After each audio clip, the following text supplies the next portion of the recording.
রাতে ধর্ষণ করে তারপর তার মুখ বন্ধ করতে তাকে খুন করে খালের জলে ফেলে দিয়েছ।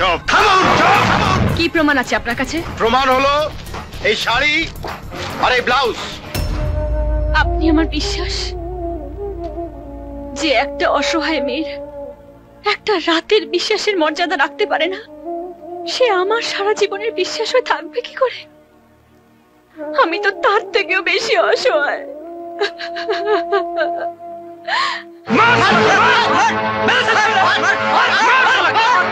তুফান বছরে এক আধবার আসে আর পুলিশ সারা বছর আসে।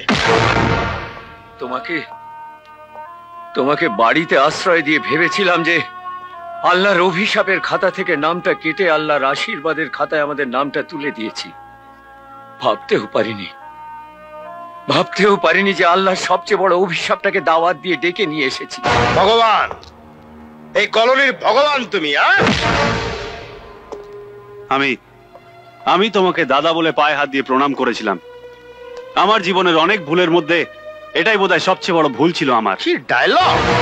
স্ত্রীকে বলো যে মাথার ওপর দিয়ে নুন আর লঙ্কা ঘুরিয়ে দিতে। ঘুরিয়ে দিতে। যা, এই সালার কোমরে দড়ি বেঁধে টানতে টানতে থানায় নিয়ে চল।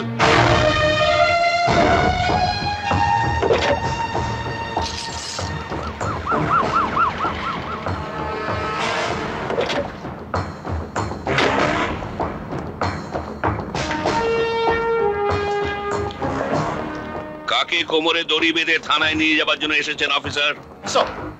এই যে স্যার, এই লোকটা তুফান কাল রাতে একটা মেয়েকে ধর্ষণ করার পর খুন করে তার লাশটা খালে জলে ফেলে দিয়েছে। আমরা লাশটা পোস্টমর্টমে পাঠিয়েছি। মেয়েটির বাবা থানায় মিসিং ডায়েরি করে। আমরা মেয়েটির সন্ধান করতে গিয়ে খালে জলে তার লাশটা পাই। তুফানের শাস্তি চাই, শাস্তি চাই, শাস্তি চাই, তুফানের শাস্তি চাই, শাস্তি চাই, শাস্তি চাই। স্যার, কলোনির মানুষ ক্ষেপে আছে।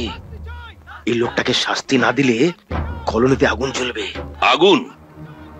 সেই আগুন জ্বালানোর জন্য তো আপনি এইখানে এসেছেন ইন্সপেক্টর।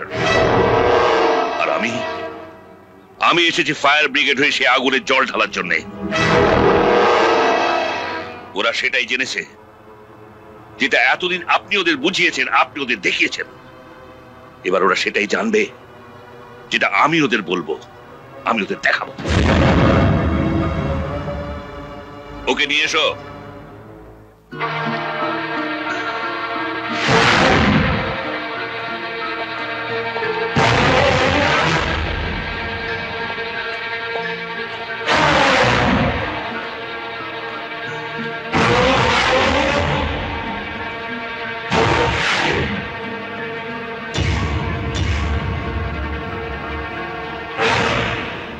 এই মেয়েটির লাশ তো আপনি পোস্টমর্টমে পাঠিয়েছেন, তাই না?